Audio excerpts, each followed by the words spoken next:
పైసలు ఎప్పుడు వస్తాయో తెలియని పరిస్థితి నుంచి వారం 15 రోజులలోనే వాళ్ళ ఖాతాలలోనే డబ్బులు వేయడంతో పాటు రాష్ట్ర ప్రభుత్వాలకు కూడా కొంత ఈ ఉపాధి హామీ పథకంలో బాధ్యత ఉండాలనేటువంటి ఉద్దేశంతో 90-10% ఉన్నటువంటి నిధులని 60-40% మార్చి గ్రామాలలో అభివృద్ధి అనేది కనబడే రీతి లోపల ముందుకు సాగాలనేది నరేంద్ర మోడీ గారి ఆలోచన.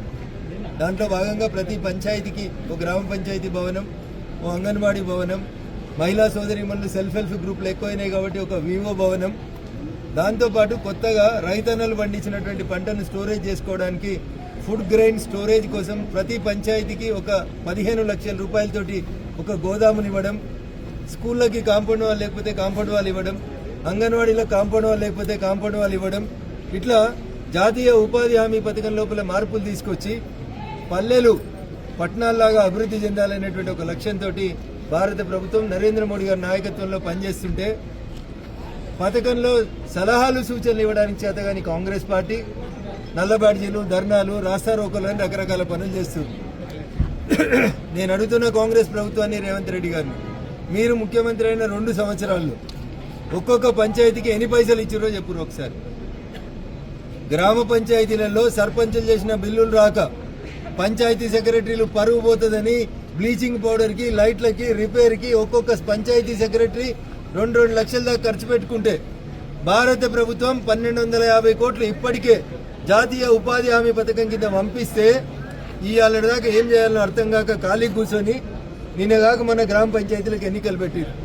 నూతనంగా ఎన్నికైనటువంటి సర్పంచ్ మిత్రులందరికీ కూడా, సర్పంచులు అంటేనే పార్టీ రహితంగా ఎన్నుకోబడతారు, గ్రామం బాగుండాలని కోరుకునేటోళ్ళు, గ్రామ ప్రథమ పౌరులు కాబట్టి పార్టీలు, జెండాలు, ఎజెండాలు పక్కన పెట్టి దయచేసి మీ గ్రామానికి కావాల్సినటువంటి సీసీ రోడ్లు, డ్రైన్లు, అంగన్వాడీలు, స్కూల్ కాంపౌండ్ వాళ్ళు, స్కూల్ కిచెన్ షెడ్లు, మీ ఊరికి ఏం అవసరమో దయచేసి మీరే నిర్ణయం తీసుకోమని చెప్పి నరేంద్ర మోడీ గారి ప్రభుత్వం జాతీయ ఉపాధి హామీ చట్టంలో మార్పులు తెచ్చింది.